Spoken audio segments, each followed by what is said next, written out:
আদেশ জয় গুরু জয় কালী।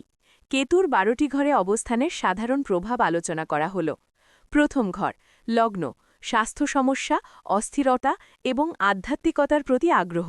দ্বিতীয় ঘর ধনস্থান, পরিবারে মতভেদ, সম্পদ নিয়ে চিন্তা এবং বাচনে কঠোরতা, কটুভাষী। তৃতীয় ঘর সাহস বৃদ্ধি, ছোট ভাই বোনদের সাথে মতভেদ এবং ভ্রমণ প্রবণতা।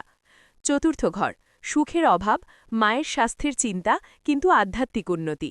পঞ্চম ঘর সন্তানের সমস্যা, প্রেমে বাধা এবং গবেষণামূলক কাজে সাফল্য। ষষ্ঠ ঘর যেটি শত্রুস্থান, এটি কেতুর জন্য শুভ, শত্রু দমন, রোগ প্রতিরোধ এবং প্রতিযোগিতায় জয়। সপ্তম ঘর দাম্পত্য জীবন, দাম্পত্য জীবনে অশান্তি, সাঙ্গীর সাথে বিচ্ছেদ বা মতবিরোধ।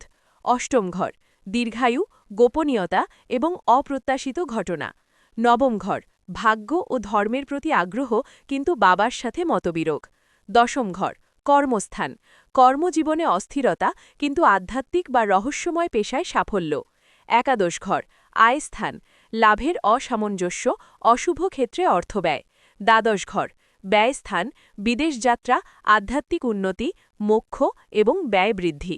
মা সবাইকে ভালো রাখুক এই কামনা করি।